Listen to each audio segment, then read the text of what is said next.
What's going on, guys? Billy here, and today we're going to be doing a full comparison between MotionTrack on the Skydio 2 and ActiveTrack on the DJI Mavic 2 Pro. Now, at their core state, both of these are features built into their respective drones firmware that allow the drone to track a specific subject and keep up with that subject. So essentially, when you select a subject to track, the drone will autonomously fly itself and follow said subject. Now, the Skydio sort of has an unfair advantage because of this beacon accessory that allows the drone to know where you are at all times, even if it loses sight of you. So if MotionTrack, that camera tracking algorithm, loses you, it still knows where you're at. The Mavic, on the other hand, doesn't have a beacon, so the experience immediately is not as good as what the Skydio offers. To get things started here, let's put the Mavic 2 Pro to the side so that we can solely focus on how MotionTrack works within the Skydio 2. Now, if you picked up the beacon accessory, and if this is how you plan on having this drone follow you most often, then you'll want to take off the drone by holding the blue Skydio button down in the center. That's going to get us started. Now, monitoring the status of MotionTrack can be done by looking in the top right corner of the beacon's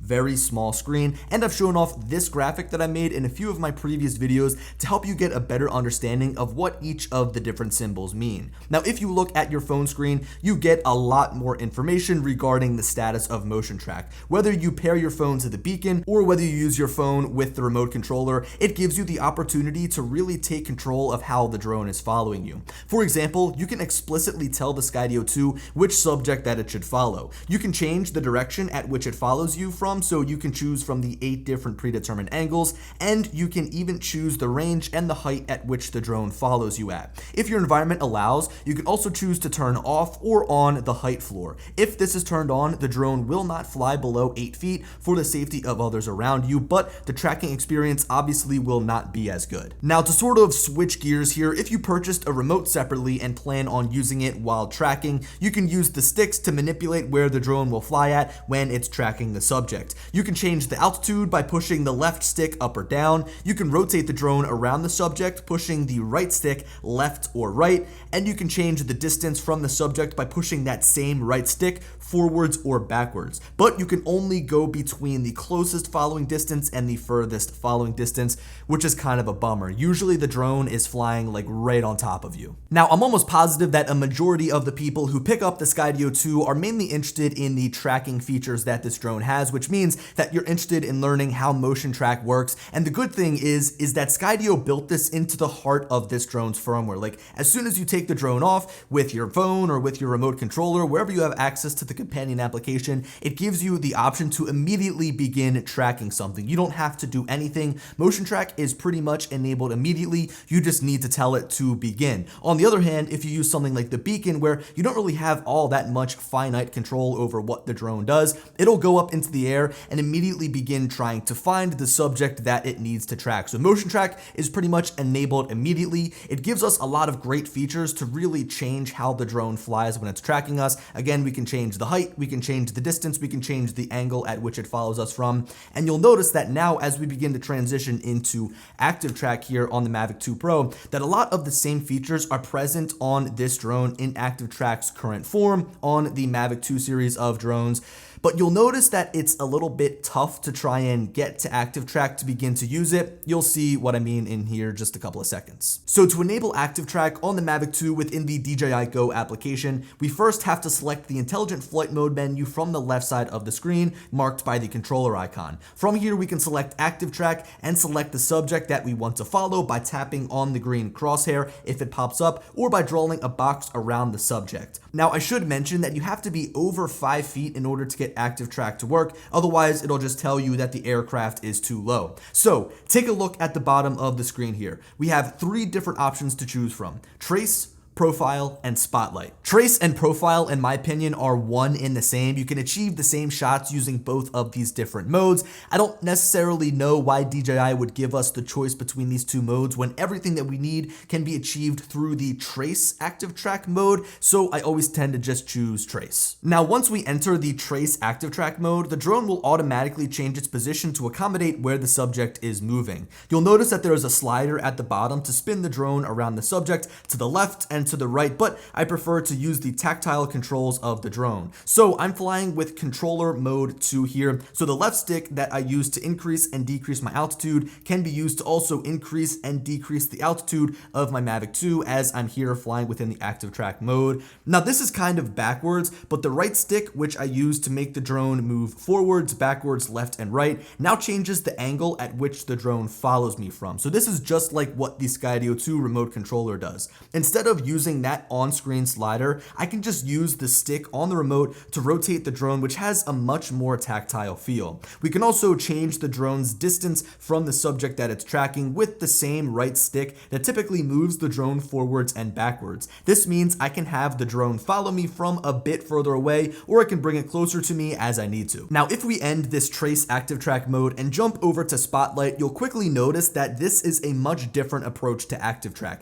I actually think that it's much more useful to me as someone who prefers to fly the drone on my own instead of just having it fly for me. So when we pick our subject, the drone centers the frame and then just kind of sits there. Even when I start walking, it doesn't move, it just hovers and follows the subject. This is because Spotlight was designed to act as a helper when shooting video when you're locked onto a subject. So right now I have free control over the drone and it will always keep the camera locked on the subject that I've chosen. This can make shooting video manually a lot easier depending on the situation, and is something I actually put to use quite often. Even when we are at about 150 feet out, it can still track the subject but quickly falls off and comes to a hover as it begins to lose sight. Now let's jump back to the trace ActiveTrack mode. Do you guys see down in the bottom left corner how it says slow? Well, there are two versions of this ActiveTrack mode, slow and fast. Toggling between the two will change how fast the drone flies, which will also consequently affect how the obstacle avoidance sensors work. You know, I caught a lot of heat in one of my previous videos where I demonstrated motion track in the Skydio 2 and compared it to ActiveTrack within the Mavic 2 Pro, and when I was using the fast mode, the drone crashed. The Mavic 2 Pro ran into a tree. Actually, it hit a tree twice, and everybody said, but why would you expect this drone to dodge or stop when it comes up to an obstacle if you had the drone in fast mode? The sensors are totally off, even though that's not necessarily the case. Think of it this way. Slow mode will prioritize sensors over speed, while fast mode prioritizes speed over sensors. If you are in the slow mode, the drone will not exceed 27 miles per hour in an effort to aid the obstacle avoidance sensors in picking up obstacles around the drone. So in this case, when in slow mode, all of the sensors around the drone are coherently working to avoid obstacles. When in fast mode though, the drone will still pick up obstacles when flying under 27 miles per hour, but will make the sacrifice to turn them off in order to reach higher speeds. The way that you can tell whether or not the sensors are on is by looking in the top right corner at the symbol that displays the status of the obstacle avoidance system. Despite being in the fast ActiveTrack mode as seen here in the bottom portion of the screen, all the sensors are lit up in green in the top right corner, which means that they are active and that they are working and picking up obstacles around the drone. Just as a demonstration here, as I begin walking forward with the drone flying backwards in the ActiveTrack mode, it comes to a stop even though I continue walking. So the camera just sort of pitches downward to keep me in the frame.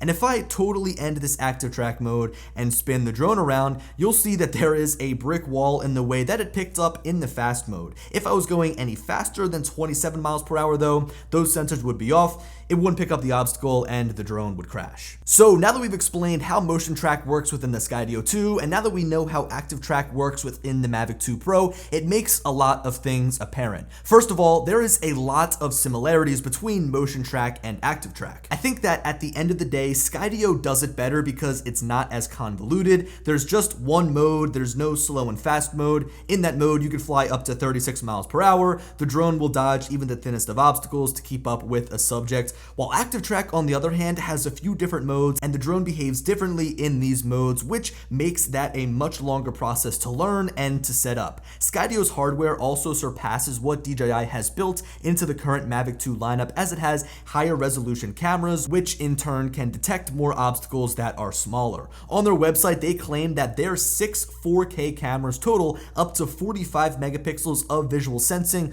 while the Mavic 2 is estimated to only have around 4.5 megapixels. One of the first things that you'll notice about the Skydio 2 is that these 6 cameras that see in 4K are perfectly lined up to capture the entire world around the drone. There is 2 separate arrays with 3 on top and 3 on the bottom, all of which are constantly mapping the world around it in 3D to analyze and avoid all of the surrounding obstacles. The Mavic 2, on the other hand, has 2 sensors on the front, 2 sensors on the bottom, and 2 sensors on the back that constantly work to avoid obstacles when flying in certain modes. When we look at the sides and the top though, things begin to look a little bit different, as there's only one of these obstacle avoidance sensors on the left and right sides, and there's also a different sensor on top altogether which uses infrared. So when we look at things on the surface level, when we look at motion track on the Skydio 2 and ActiveTrack on the Mavic 2 series of drones, things actually seem to be very similar. Both of the tracking softwares seem to work just like one another. The Skydio 2 probably has a couple of added upgrades,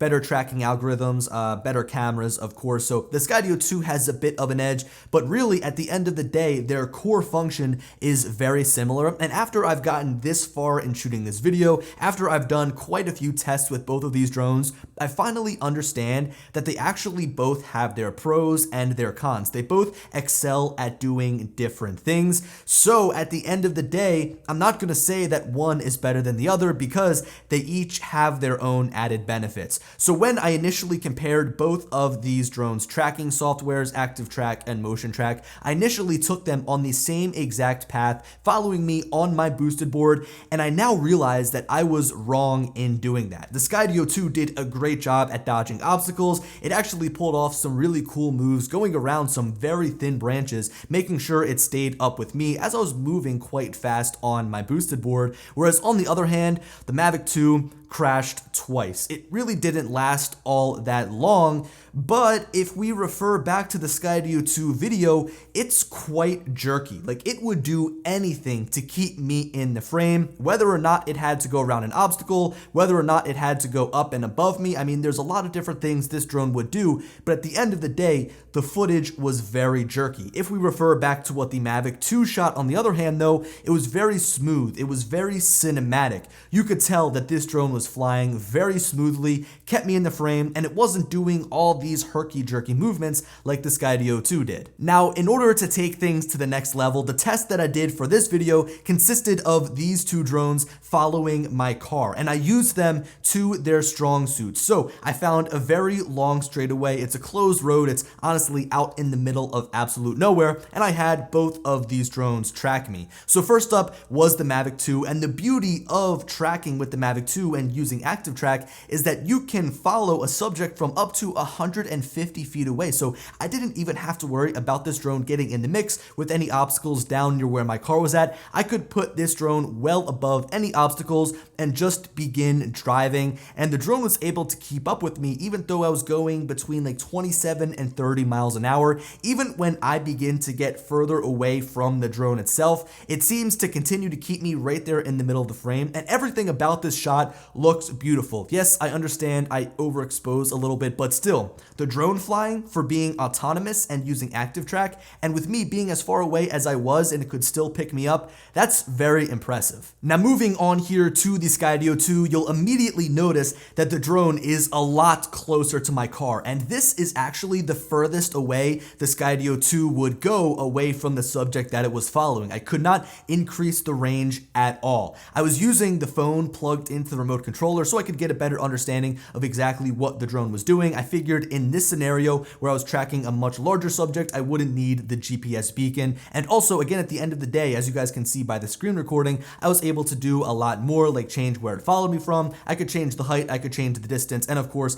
I could make sure the drone was still there and following me. So immediately, you'll notice this drone is entirely different than what the Mavic 2 gave us because it was so close up to the subject. I was going 31, 32 miles an hour, and this drone was right there behind me pretty much the entire time. And you'll notice on this road, there are trees that go up the right and up the left, and some of them canopy over, and the drone still did a great job at tracking me. Now, I know a lot of people want to see this drone following from the front, so I did just that. On my way back down the road, I put the drone in front of me. It followed me very well. There's a couple of times where I saw that the drone was struggling to keep up and would go like above my car instead of staying in front. At that point, I would just slow down, let the drone catch up, and then continue to drive forward. I even decided to quickly switch the drone to follow me from behind, and the shot that I got was incredible. Like, the transition wasn't the best, but still, if I wanted to get this shot myself manually flying a drone, I just don't think that I could. So the Skydio 2 and the Mavic 2, when using their respective tracking algorithms and tracking features,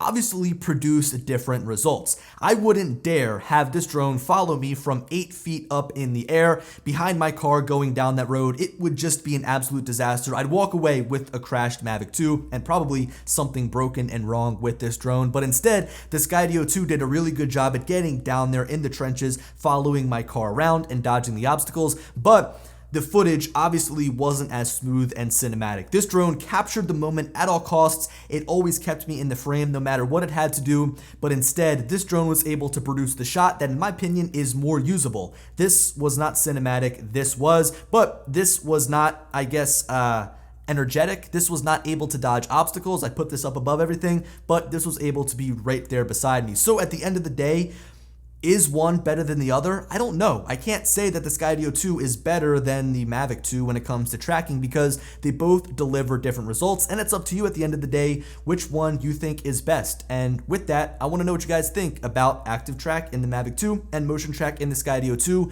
Which do you think is better? Of course, this can dodge obstacles better, but this one does produce better looking footage. But this one is pretty cool. Anyway, guys, I hope you enjoyed the video, and as always, I'll talk to you later. Peace.